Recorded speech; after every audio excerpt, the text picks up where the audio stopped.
And with this, we move on to the next session of the day, which is Harnessing Space Technologies for Comprehensive Homeland Security. This panel examines the pivotal role of space-based technologies in enhancing homeland security and disaster response capabilities.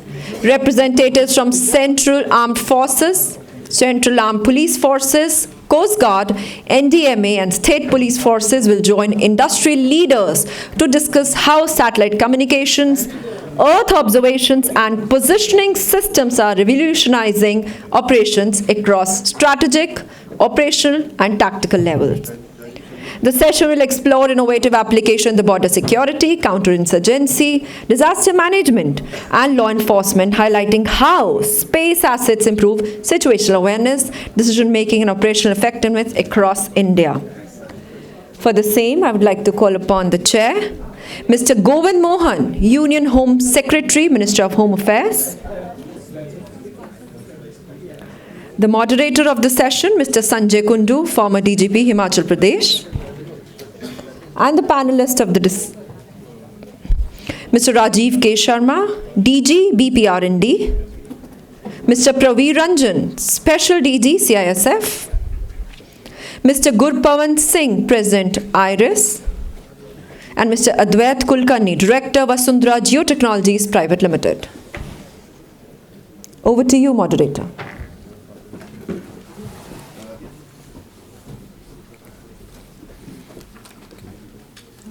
You will be using this? Yeah. This is more comfortable.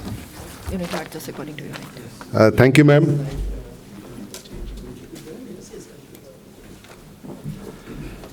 Good afternoon, everyone. We are slightly behind time, but we'll try to do justice to this session, which is on harnessing space technologies for comprehensive homeland security. We've got a brilliant panel before us, and I'll take a moment to introduce all of them.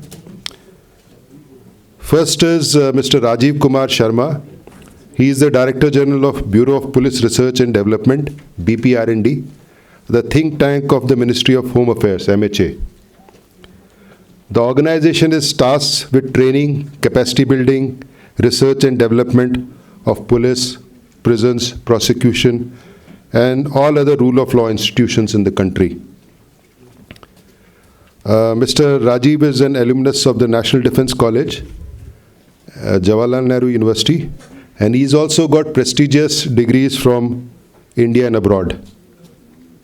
He brings with him great experience of working in leadership positions in his state, Kada, Rajasthan, and also has been a joint director in the Central Bureau of Investigation. We welcome him. Second, Mr. Praveer Ranjan is the Special Director General of Central Industrial Security Force. In this particular position, he does many things, but one of them is security of the airports. So today, millions of people travel every day through airports, and their security is ensured by him and his team. This is a huge, huge responsibility.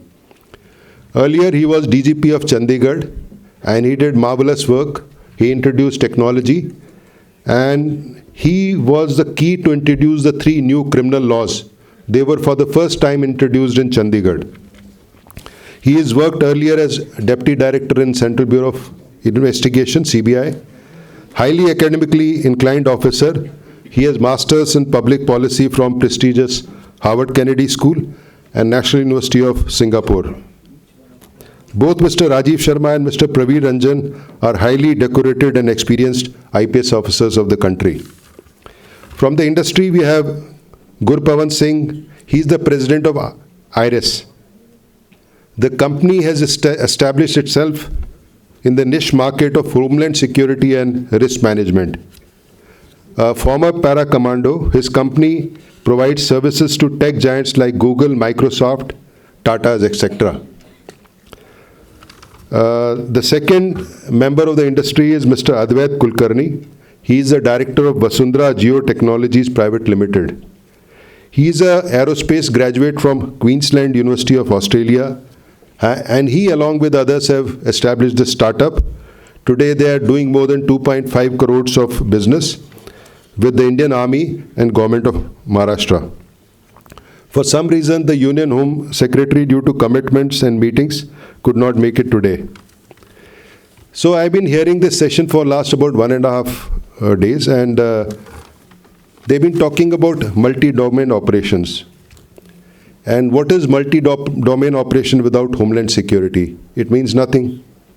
Homeland Security is the hinterland of the country. So it is very important. And when General Pannu said that you must come and we should have Homeland Security, I welcomed this idea. Now, I am reminded of a word called Jugaad. Jugaad is India's contribution to the English language. And we were always thought of making a Jugaad, something quick fix. But I think time has come now that we are moving beyond Jugaad and we are providing technology solutions with applications. The case in point is UPI. Ever since the advent of money, that was many millennia back, the only thing that has come in this world which has actually transformed cash and transactions is UPI. Today you can pay anyone, you don't need to carry cash. I see the same kind of future for space also. I remember when I was in UN mission in Bosnia, I had gone to visit my sister in Cincinnati, USA. When I landed there, it was early 2000, the immigration officer asked me, "What brings you to America, Mr. Kundu?" I said, "I have come to meet my sister and brother-in-law." He asked me, "Is your sister a doctor? Is your sister a computer engineer? Is your brother-in-law a doctor? Is your brother-in-law a computer engineer?" So maybe 25 years from now, the immigration officer in America will ask the relative that you come to visit, is he a space scientist? I think the time has come now. So, what are the uses as far as Homeland Security is concerned? My panelists will discuss their points of view, but I'll give about 3 to 4 points. First is, it is a critical asset for border guarding. I have served for a very long time in BSF. The ground defending or ground soldiering has its limitations. It's basically cat and mouse game. Sometime you are on top, sometime they are on top.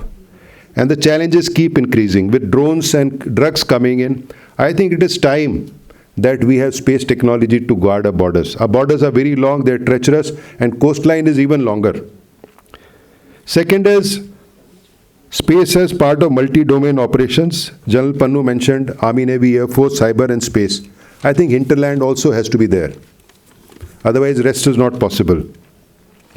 Third thing I can think of is disaster prediction and mitigation. I have worked in Water Resources Ministry as Joint Secretary. We found space very, very useful. First of all, it is meteorology, predicting weather, climate change. Second is hydrology, river flow, floods, and droughts. Although climate change has worsened this, but the loss of life is minimum, loss of property is minimum. It is largely because of space technology. Then space technology for law and order. I think the day is not very far when we will have specific satellites for towns like Delhi or Chandigarh to better manage the towns. I think it will happen very soon. And last thing I can think of is space for traffic management and road safety. As our GDP is growing, our road network is growing, our automobiles are growing, the roads are becoming chaotic. Road safety is becoming an issue. I think we need space technology to sort that out. I was reminded that this space is a niche field and defense is a niche field. And they don't have the appropriate market. But if you open the space for Homeland Security and general public, not only will you have market, you will have application. And the cost of technology will come down and it will be highly useful. With these words, now I request Mr. Praveer Ranjan to give his address.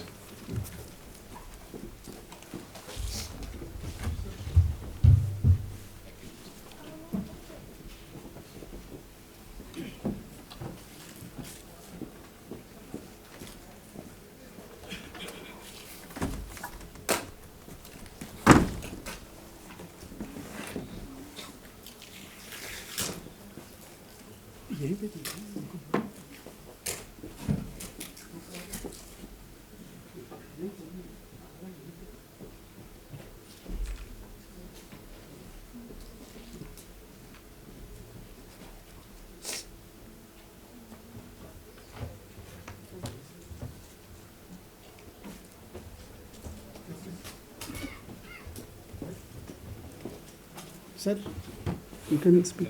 Yes. Sorry.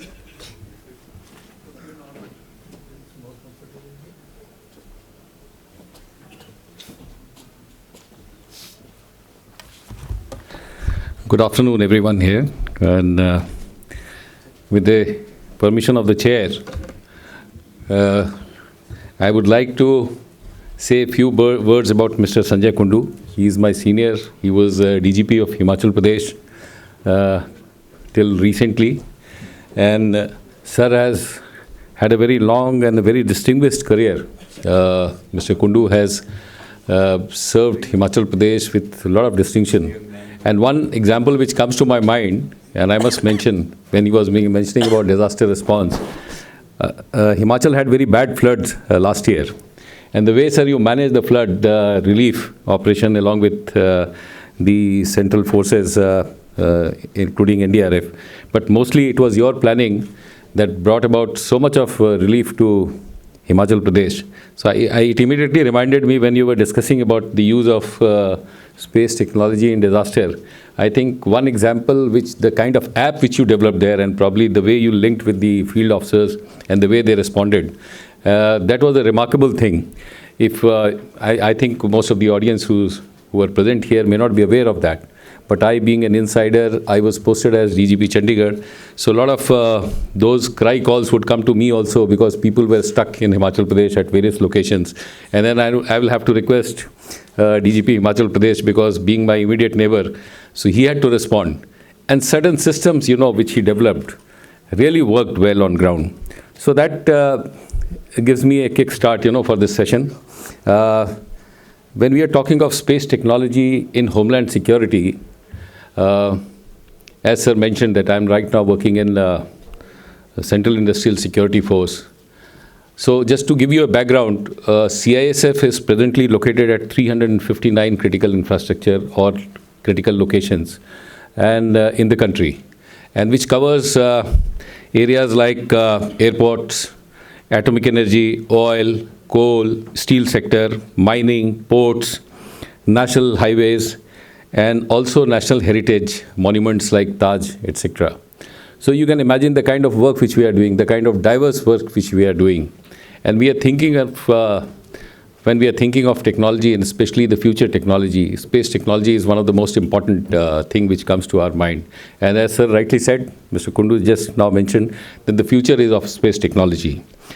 Because we are thinking of speed, decision making in, this, our decision making process has to be faster than what we are doing presently. And for that, we need technology and the intervention of technology. And space technology definitely fills in that kind of a gap. Secondly, as we were discussing, we need to build up a certain environment which can cover both conventional as well as unconventional threats. As a member of the security force, I can tell you, the unconventional threats have become more important than the conventional threats in the recent time. And you all are aware of that, including the cyber threats which we just discussed. And use of artificial intelligence and machine learning and that kind of technology has now made things much easier for the security forces. But not to say the least, it has also made things easier for the criminals. So we have to, match up with the pace with which they are also operating, and for which we need to incorporate this in our day-to-day functioning. Apart from that, we also need to, as Sir said, for certain predictive kind of decision making, like in policing, we call it predictive policing. When we are mapping the crime, when we are mapping the criminals' locations, we need certain kind of technology which can help us in doing a predictive analytics. And we are able to kind of predict where the future crime is going to happen, fix the location, and then, respond swiftly. That will make the entire policing much better. And that's where we are using these technologies, incorporating these technologies. In an interview, the head of the Homeland Security in US, DHS, Department of Homeland Security, he mentioned that, the major challenge for the future is, first, you have to have the speed. Next, secondly, you have to have a very resilient environment where all your threats are accounted for, and similarly, your response is also calibrated in that manner. Third, he said, these are our future challenges. And third, you have to also mitigate a lot of risks. So you have to be very adaptive. While incorporating technology, the decision making has to be very adaptive. The responder also has to be equally strengthened. So, this responder should have quick information, speed to react, and take quick decisions, So this is very important for us. So that's where the space technology fills in. Now, I won't take much time because I know there's a limitation of time. Let me talk something in context of what I'm looking at. I am looking at the airport security. Right now, 68 airports of the country are with CISF, and all the major airports. So they are JV airports also, and some which are the government airports looked after by the Airport Authority of India. The JV airports obviously have those private airport operators, the big airport operators, including Dial and Adani's, who have taken over some of the bigger airports. So the challenge is how to bring in technology for making our entire airport security scenario more robust. And that's where we are working on for the last few years. And that's where, since the entire industry is here, the academia is here, you have to think about it, how to make things easier for the passengers, like the screening process. How we can improve the overall screening process at the airports. The screening process is such a crucial job, that actually means anti-hijacking job, which the security forces are looking at. So you have to sanitize the airport scenario. And for sanitizing the airport scenario, how can you improve that? So in recent times, what we have been doing is that we are trying to incorporate certain technologies which can improve the overall security environment of the airport. Say, for example, at the airport, now these days we are experimenting with the full body scanners, which will make the security process completely unobtrusive, but at the same time very effective, which can cater to both metallic and non-metallic threats. And we are doing a trial at Bangalore Airport right now. If you happen to pass through the Bangalore Airport, you will see FBS being tried upon. And a lot of passengers must have passed through it also, where you don't have to be actually physically checked or frisked. You just pass through the scanner, and the scanner does the job. But that technology is still in the process of adoption. So we are working on the algorithm, and we are working with the industry to improve the algorithm. That's why this testing process has taken so much of time. For last 1.5 years, we have been trying to improve the algorithm in the Indian context, because there are a lot of issues involved. And typically in the Indian context, as you know, the ladies would not divest themselves of their Mangal Sutra or something like that. They would resist to divesting themselves completely. Now, FBS is a technology which is very useful when you divest yourself completely before you go through the scanning process.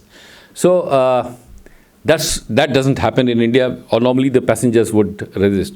So that's where, we have to improve upon the algorithm. And we are trying to do that with the industry.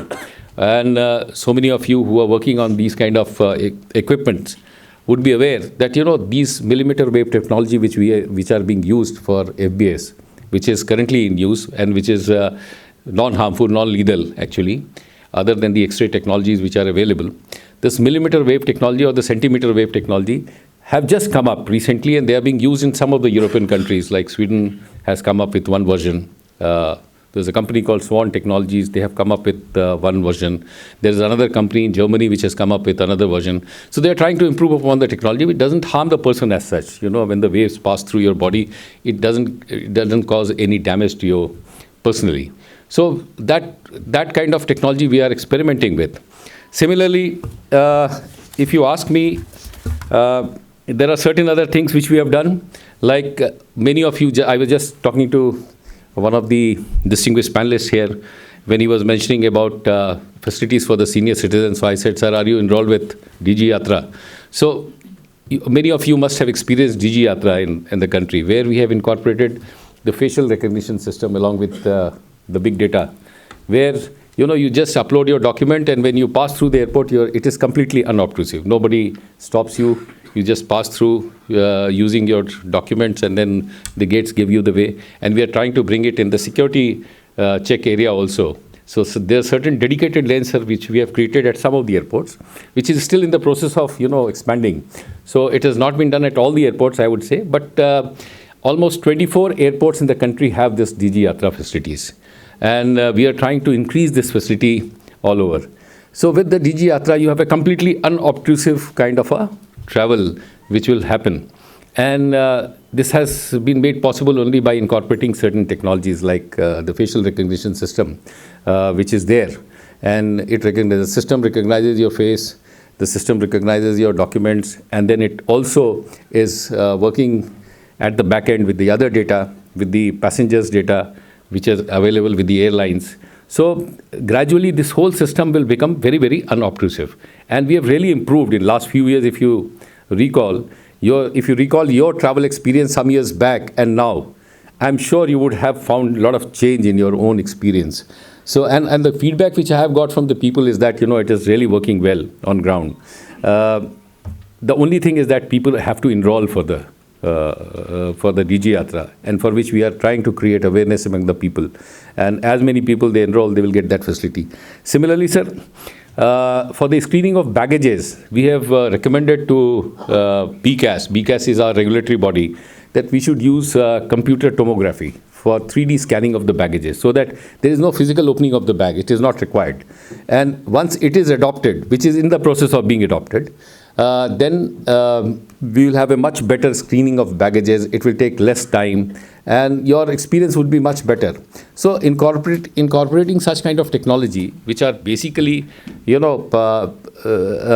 helping us in making the whole security process unobtrusive. But there are other kind of threats, more serious kind of threats to the airport, which have come from the aerial domain.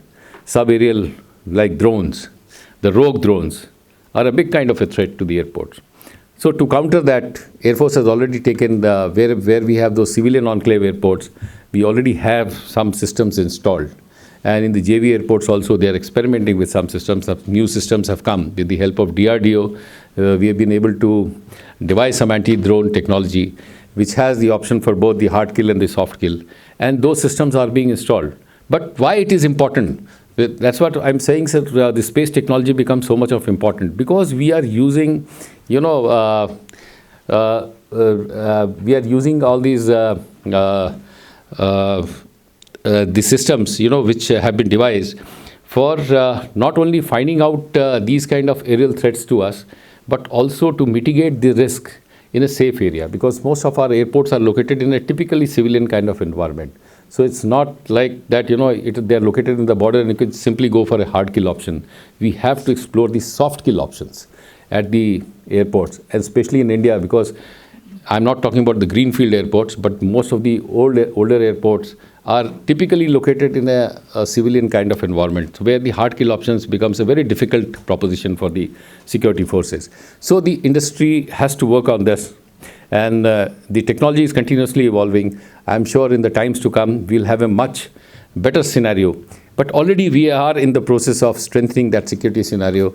And as we go around the world, we find that a lot of these countries have adopted some or other kind of system. They may not be 100% like giving you a 100% secure environment, but at least they are able to mitigate the risk to the extent of 80%, which is good enough for us. Like at least we are able to mitigate those risks. And you're seeing the kind of threats which have happened recently in the Iran-Israel kind of a conflict when the drones were launched. It damaged the Tel Aviv airport. And this was a scene in front of all of us. So how to mitigate those kind of threats, that is what we have to look at in future. So that's why it becomes very important. Lastly, I will just mention one incident which happened recently at the airports. These bomb threats which came, and you are all aware of this. 2024 was a very bad year for us, sir, from the bomb threat calls or these kind of threats which to sabotage the aviation sector. As many as 1,017 bomb threat calls were received last year, out of which 611 were received on the social media accounts, mostly X, which they were using, and 280 via emails. But as you are aware, if any threat is received at the airport, we have to go through that entire process, which causes so much of inconvenience to the passengers.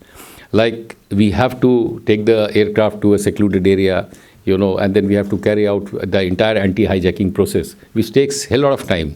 And this is a standard protocol, so we cannot, in any case, avoid the protocol. So now we need to and we were not able to, and I must share with you, most of these calls which are being done are done through VPN. They are using virtual private network. So these servers could be located anywhere in the world. And the problem with the investigation agencies is that, you can't get details very easily from abroad because they have their own protocols. You have to send a proper request. There is a entire protocol laid down for the foreign investigation. So we have certain issues with that. So that is why it is important for us that we remain aware to these kind of cyber threats also. I would classify them as one of the cyber threats, which is happening at the airport scenario. And since we recently went through it, so we need to also evolve with times and have a very robust cyber environment. So that's where the space technology can play a very important role. So these are some of the challenges I've just highlighted, but there are many more. I know I have a limitation of time, but just to say and just to conclude that, we have to be very aware of the risks which are happening, and at the same time we have to evolve. And technology, especially the space technology, which is the future technology, can play a great amount of role in overall improving our security infrastructure. With these words, I must thank the chair and all the distinguished audience who are present here. And I'm open to any question in future, but for the timing, since I know there is a time limitation and other panelists are also waiting, so I must conclude here. Thank you once again. Jai Hind. I will now request Mr. Gurpawan Singh to please come up on the stage. He runs a very niche company. Thank you, sir. Thank you.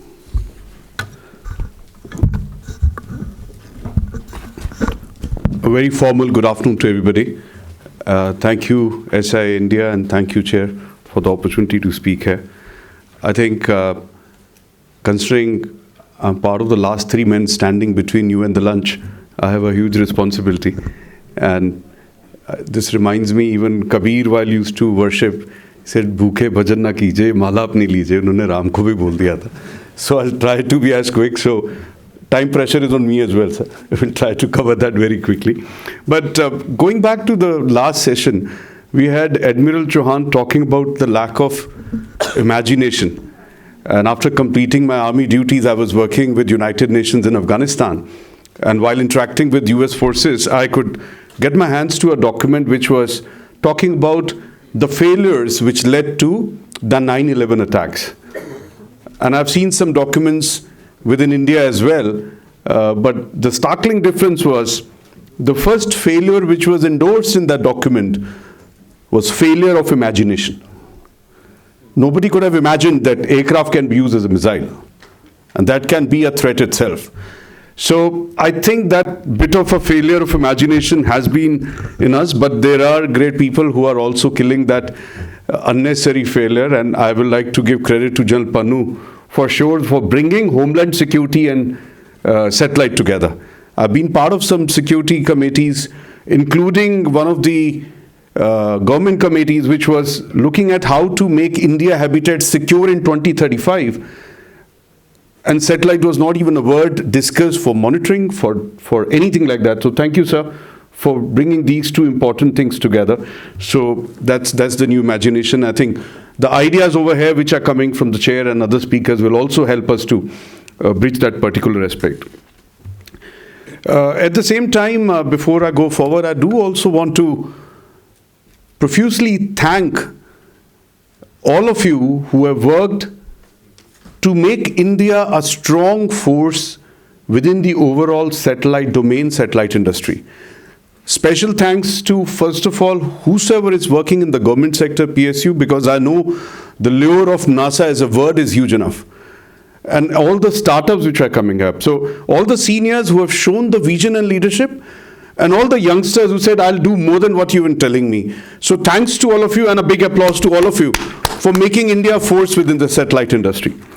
So my reason of being here is more of homeland security, a little bit less of satellite. Though we work on a lot of modern day technology, new age solutions, and have worked on few satellite solutions as well. But I hope to do more and more shortly in future, because this integration is a very critical integration and should be start taking place. Some of the initial thoughts when I look at the way space technology can really work about, I think this is the most vast resource and the least harvested. That's the first thought which comes to me when we are looking at homeland security and space technology coming together. And even overall, even more than only the homeland security, I think it's such a vast resource and one of the least harvested. And there is, we all know there's a huge race already there to dominate that space as well. And what I can foresee, or maybe it's already happening, and some of you experts will know more than us, is the way cyber used to see less attacks because there was less activity. And now, the cyber has become such a critical aspect because we all have started living in the cyber world. We watch movies here, we do banking here, we order food here. So obviously the number of attacks going up. Moment this space within the satellite is going to use more and more, I think obviously the dominance and the attacks and the way to handle that space is also going to be more dangerous and vulnerable. I think we all need to be sure that over-reliance on that technology without enough robustness and protection can also be a challenge. While working in operations, we have seen how GPS can misguide us as well, which was a purposeful effort, not that it was a technology error taking place. So that's where, when I salute and thank all of you for making this indigenous for India, has become far more critical. And especially when we work on the word security, security is not only about that incident. A lot of people think security is needed when there's an incident. Security is really about prevention, psychological comfort, before even goes to incident. And even after the incident, there is enough after post-incidents analysis and everything, because that is also going to prevent nothing happening in future. And what satellite does, it provides all three together. So that's a huge boon that should be coming in when we are looking at the technology able to push us the modern day security features. What you'll see here is something which European Space Agency believes that space can do for safety and security. And I'm not showing this slide or something which is picked up from that agency directly to say that how nicely they have covered. Rather, I want to say that how less they have thought. Already thoughts from respected speaker who has done it here are going beyond this. So there is this limitless space, and this will really provide us even the new avenues, and that the same factor of imagination has to come in. But something which I'd like to maybe highlight a little bit is, now satellite technology has become so expert that it can go below Earth. It can surely have been seeing above Earth for very long. So even when at the borders we are looking at tunnels being used for drugs and every kind of smuggling, satellite is able to look almost 200, 300 meters down from the Earth's surface. So there is so much available, and there is so much which can be further explored. Because right now, the technology which is there to use satellites and evaluate how much of minerals and mining can be done is as good to identify tunnels and anything else that we want to achieve. Similarly, whatever needs to be done in terms of even preventive. For example, although Admiral Chauhan did say in his previous session that since there was lack of communication being seen towards the Pakistan side, so they were not aware of 2611. I will not agree with that. Somebody who's doing it is very much aware what they're doing. And at the same time, that's where the critical aspect comes in.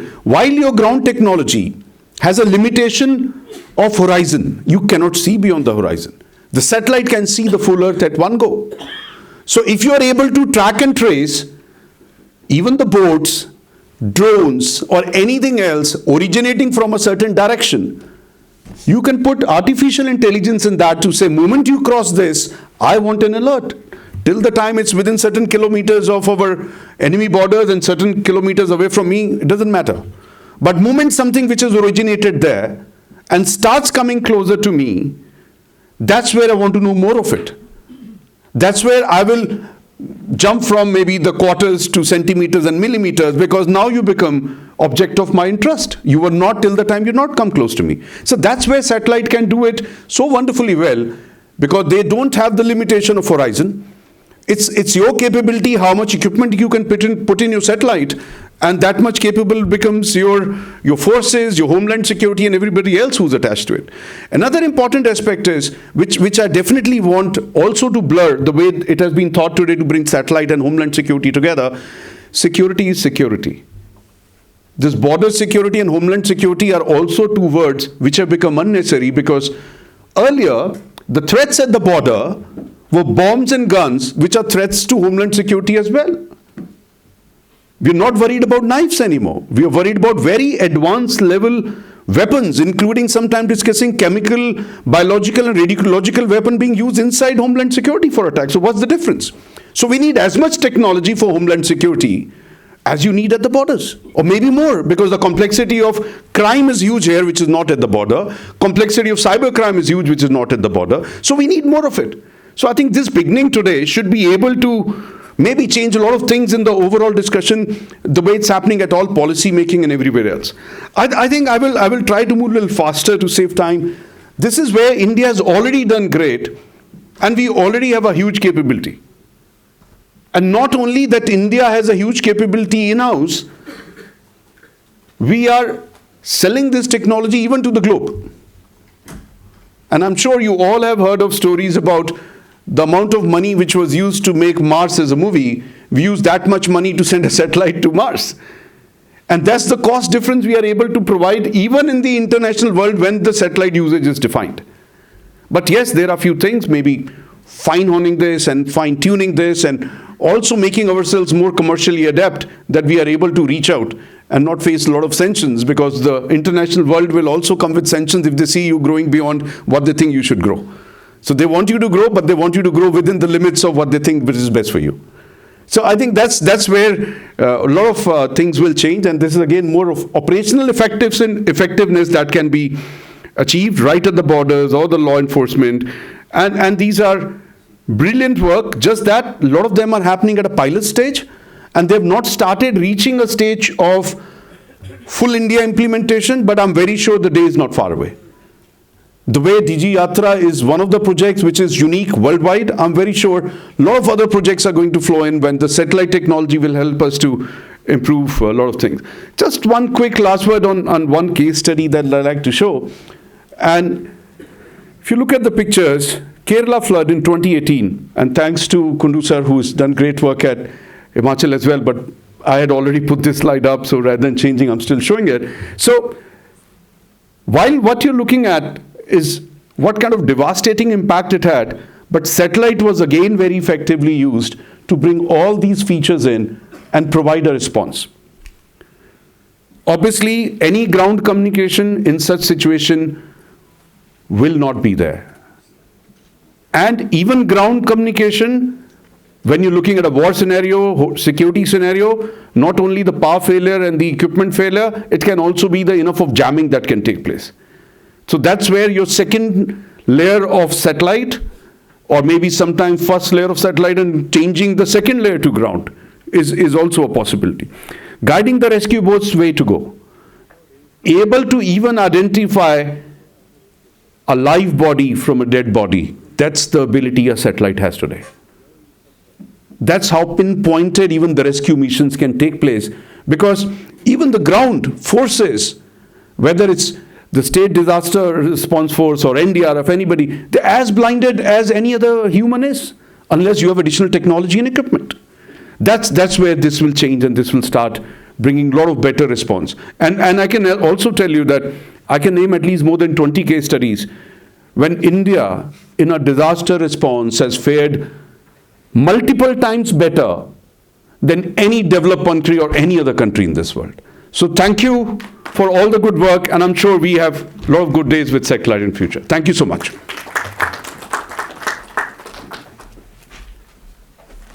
Thank you, Gurpawan.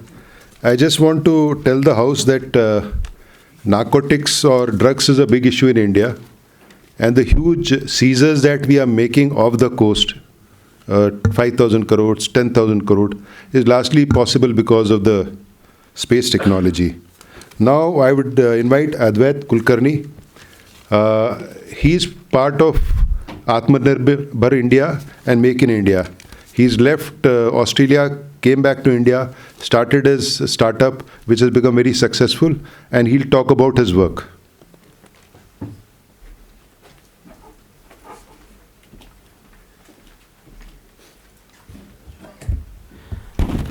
Good afternoon. Thank you, Chair, for this opportunity. Thank you, SIA, for inviting me to this conference, and it's absolutely a pleasure to be in presence of such an august gathering. I have started a company called Vasundharaa Geotechnologies back in 2017, and primarily what we do is we focus on automated image interpretation of satellite data primarily. So we have been plugged in with the armed forces for the last 3 years. We worked with the 14th Corps, 33 Corps. We work actively with DGMI as well on certain particular aspects. And in all of this area, what we have been trying to do on a more persistent level is to pick up changes in the area and alert the inter-agencies about it. This is, however, not my focus of the talk today. I want to focus on a few other topics, again related to persistent and consistent observation of satellite data and how AI has really changed the entire domain of persistent observation on a large area, that is the game. So I'll narrate a small use case and I'll be very precise about it. So we also work a lot with the Maharashtra state government. While we do that, we ended up working, having an interaction with the Nanded district collector. Nanded is a district east of eastern parts of Maharashtra. We had an interaction with the honorable collector, where they had an issue of desilting of the Manjra river. Okay, this might seem going in a very different direction, but I'm sure I'll bring it back to the observational capabilities of space. The Manjra river over there, approximately a 72 kilometers stretch, sir, had a lot of silting issues, and desilting needed to be done at multiple points so that the entire banks, embankments are safe and water doesn't keep flowing out. What had become a problem is that there was not a massive flood that had happened in the area, but the local administration and the collector's office were vigilant enough and were alerted that some banks are compromised and there is a few critical areas that will get flooded if not paid attention to and if desilting is not done in apt amount of time. So that is where we plugged in. I'll just talk about a little statistics. So it was a 72 kilometer stretch. 800 total villages were in that entire watershed of that 72 kilometer Manjra river. 38 villages were in the threat of landslides and 27 villages were in the threat of floods. How we started a desilting project and ended up in a disaster management project was, once we started looking at the entire watershed area and once we started looking at the causality of why silting is happening in certain areas, it was very obvious that deforestation in certain regions is leading to loose soil, is leading to and not just deforestation, agricultural activity in certain region is leading to loose soil, hence leading to a lot of runoff flow, and hence is leading to a lot of deposition in certain oxbow areas. The river had a few oxbows which were creating those heavy deposition zones. Why this was important is because we were able to use persistent observation. We did weekly observation using open source data for the last 3 years, and we were able to pick up these trends, and we were able to see these small indicators which were actually adding up to the larger problem. So these were small indicators like excessive agriculture activity in certain areas, excessive deforestation in certain areas, leading combined with rainfall and precipitation data, combined with the slopes, combined with the soil type, combined with how the stream network of that entire area is. All that put together gave us a good sense of understanding of how the soil erosion is happening, where is the problem, where do we need to actually work so that silting does not happen in the first place. Because at the end of the day, just continuing to do desilting at multiple number of points is not going to be the sustainable problem. That is what came out as part of the solution. So why this example is very critically important is because this is an extremely good example where the local administration actually picks up space as one of their primary tool of analysis and runs with it, moves with ground truthing with the data that they have. Now comes the fun part. The fun part actually is that the local administration effectively was able to get down to the village level, was able to persuade the sarpanch and the gram sevak level. And let me tell you this, that they might seem away from technology for all intents and purposes, but they are not. If they are told in the way that they understand, and if they are told in a way that they are also included in the solution of the problem, they get on board very fast. Then I mean, even better than the urban administration, to be very frank. We had long discussions with we included more than 520 villages into the entire solution, and we were able to give them pinpoint interventions of what needs to be done so that their landslide issue and their flooding issue all can be taken care all in one go itself. Although it's an ongoing process, I can't say that it's a fully successful project. But it's definitely the success in this comes that satellites were being deployed, and are still being deployed for analysis on a more persistent level. And the success again comes that the technology was able to penetrate to the last mile ground users, or the people who are actually facing the problem, and they were also easily included into the solution. So those are my 2 cents on how technology.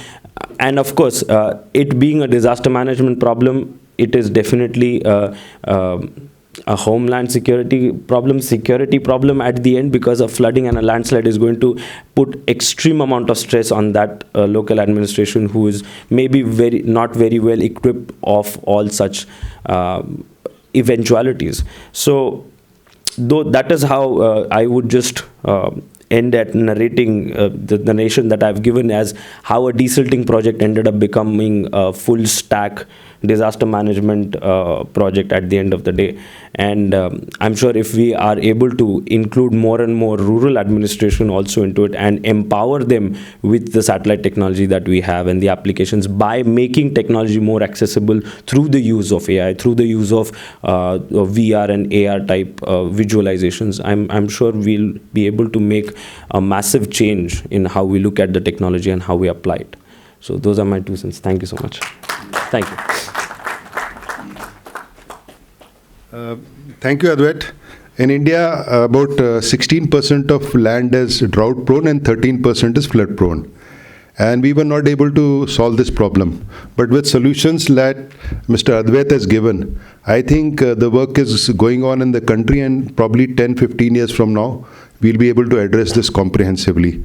Our last speaker and the most important speaker is Mr. Rajeev Sharma. I welcome him to the dais.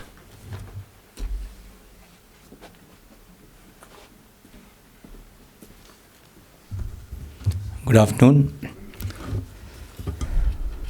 First of all, thank you very much, General Pannu and Kundu sir, for getting me here and giving me an opportunity to have some interaction with a broad range of experts.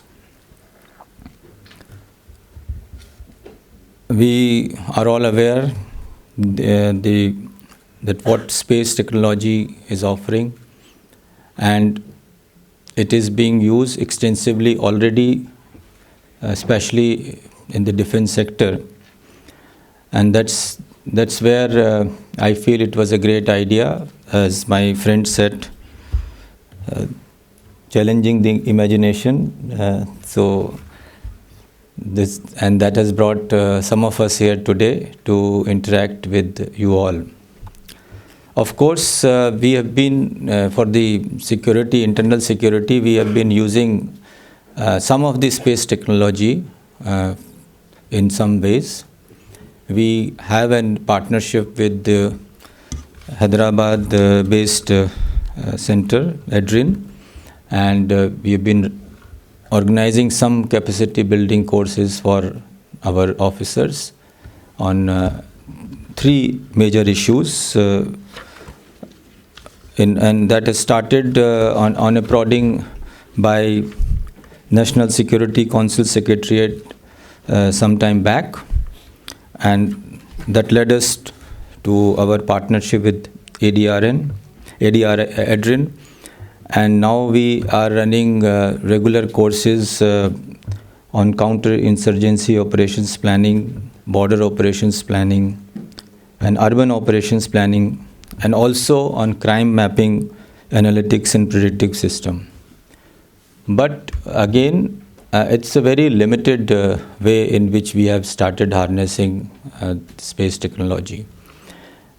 And that is where the role of Bureau of Police Research and Development comes in, because we are supposed to be studying the new products, new technologies, and interacting with the industry and formulating quality standards which can be utilized by law enforcement agencies. So that is why I am here today. That is why when I was given this opportunity, this invite to be part of this August gathering, I could not resist but say yes to it. And that is where I start, that we have made a small beginning by participating in this exercise, which I think is the 3rd one. But better late than never. If we have started, maybe and I really know that we have a long way to go. There is a lot of potential which we still need to exploit and tap. But I'm sure with the help of the experts, especially those stakeholders who are already using it to a large extent, my friends in the military, I'll request them if they can share their experiences and they can tell us more that what all benefits they have already derived and which they feel can be also used by the other counterparts. We had a good presentation by my fellow panelists, and the way it is already being used in part of the country in our fight against Naxalism and in LWE areas. Similarly, more extensive use I find is still feasible in coastal security. We are having a lot of efforts to step up our coastal security. So there also I find a lot of ways in which space technology can come of our help. Disaster management already pointed out very well by Advait. Drug menace, yes, there is again a lot of potential. Terrorism, I need not tell more. And then holding of ammunitions and all by people in especially these infested areas where we are facing insurgency. So what I see, I will not take much time. So what I see is that there are a lot of areas in which I find that there is a scope for us to go further. With the industry people here, they are already working in this area. They have been developing a lot of solutions. So there I can request them that they can suggest solutions to us, whatever they feel like. We will also be giving some problem statements to you if we will try to have another round of small interaction at some point of time. General Pannu can facilitate that for us. So we can come up with certain problem statements for you, and then let us see how we can go forward in that. What I see is definitely an urgent need for more synergy among all of us. Police agencies, we may be not there so far in a big way, but let us try to increase and expand that possibility. And better communication, and especially the academia, that whatever research you are doing, and wherever you feel that the Homeland Security can benefit from the space technology usage, again, I will request you to share those your findings more extensively with us. And there is again lot of scope for capacity building, the potential use and the knowledge to use that technology. So there also I will request that we need to tell more and more about it to the people. We have a lot of more than 22 lakhs of police force we have. So and different levels. So we need to develop capacity building of different ranks. So we will need to have different kind of modules for them. So the modules which we are already running, we have already some samples, but of course with your help we can improve them further. We can develop more such courses, and try to enhance the knowledge of our people down the line, and so that they can start benefiting from it more. So let us not wait for any other suggestion or any other awakening. I think the time is ripe enough for us to use it. And from the side of the Bureau of Police Research and Development, I am here to accept this and tell you all that whatever you can propose, we will be very happy to go through and see and examine and see how much we can use. And you are most welcome to come up with your ideas, and we'll be happy to interact with you all and see how we can make some difference in our capacity of enhancing the homeland security, enhancing the internal security, enhancing our border security. So that is all is my request for all of you today. Thank you very much. Jai Hind. So we can take a couple of questions because this is a new topic recently introduced. A lot of questions. Please, madam. Yes. Hi, good evening everyone. Good afternoon everyone. Thank you so much. I am Ashima Jha. I am currently serving as the Youth Ambassador of the Diplomatic Club India, and it's been an absolute honor and privilege to be a part of this insightful discussion and sitting with the dignitaries and extremely experienced people like you. I have a little question. I strongly believe, and as I represent the youth here, I strongly believe that innovation in space and technology, they hold immense potential. And we have a lot of students who are working with with us as a part of Young Diplomatic Club. I just wanted to know from your expertise and experience that what specific skills or expertise should younger generation focus on developing to actively participate in space and security related industries, because many college students are a part of our team. So what kind of skills we can work towards giving them and training them so that we can have more effective and robust youth of the nation?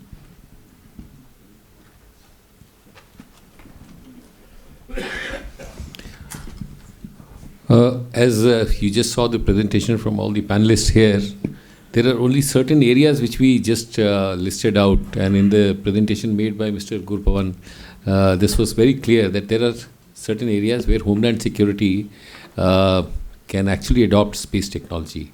And just now, as my senior colleague Mr. Rajeev Sharma also mentioned, that in the Homeland Security there are various domains. Now security is an integrated concept, everybody understands.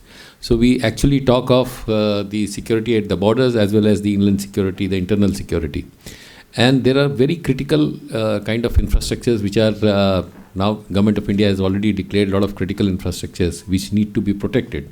So that's where space technology can make a dent, where the decision making can be improved by using space technology. The accuracy of decision, as has been mentioned by a lot of panelists, that can be improved. Just now you just heard one example from Maharashtra where in the disaster management, how he used this decision making process to kind of come to a management concept, and they really managed it for those villages. So there are a lot of immense potential for it. Some of the areas have already been listed out, but there are other areas also. So the industry has to think about those critical areas where they can actually assist and come to the assistance of the security forces by bringing in those technologies whereby our decision making improves, the decisions are faster, and even the response is faster. So all these three concepts, can be combined in one through the use of space technology.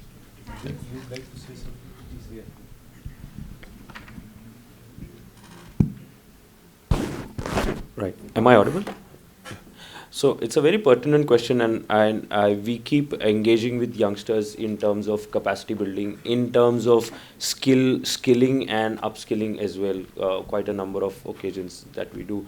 One thing, so I won't comment a lot on the defense and the security aspect of it, but I'll comment a lot on the space aspect of the story. So space, in a way, is a very broad term, right? And as humanity, we are trying to emulate that everything that we do on planet Earth, we are trying to emulate the same in space. So we are trying to, I'll give you a very funny example. There was an experiment when we were in Australia. There was a startup in Sydney who tried to come up with their space beer.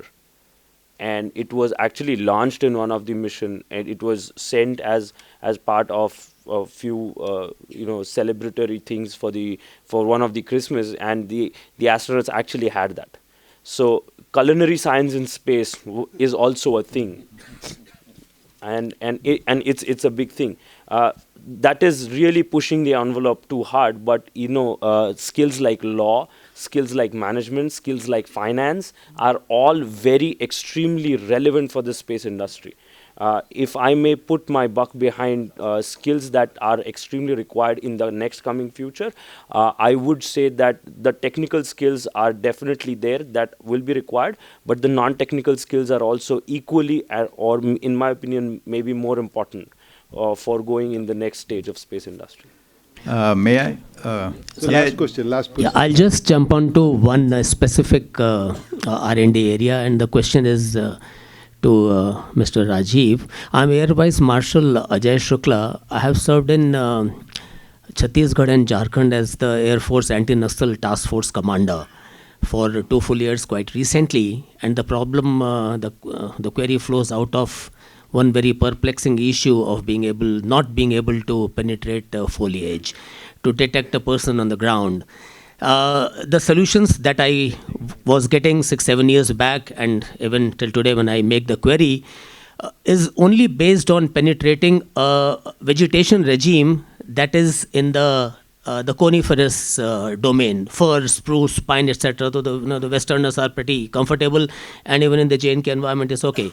But to be able to sift through the deciduous... Can you come to the question? Yeah, that is the query, please, sir. Please come to the to sift through the central Indian, the red belt area, to be able to detect human presence through a space-based asset, would you be able to give me if something is really come up in the recent times, or if not, perhaps that could be one very big R&D area to look into with some sort of serious concern? We may not discuss the exact technology which is being used in LWE areas, but yes, during the lunch I will be happy to discuss on this issue. But yes, there has been a lot of developments in recent past. That is why you can see a lot of successes in recent times, and I am not carrying the figures, but what the number of deaths have decreased tremendously in the last few years, and the area affected by LWE, that region, has also reduced drastically in last 5 years or so. And that is why if you have seen, the Honorable Union Home Minister has set the deadline to eradicate it totally by March 2026. So based on all the progresses, and of course which is supplemented by a lot of technology use, we have been able to make a good progress in this area. Coming to the previous one, I would welcome young professionals to join us also. We will be happy to have some young professionals looking for solutions together with us and coming up some their knowledge, and then we can give them our questions, our requirements, and maybe so keep looking. You can tell your friends that they can look at our website. We keep coming up with the request proposals for offers for the young professionals to join us. Thank you very much. So with this, we come to the end of another insightful session. May I please request Chair along with the panelists for a group picture.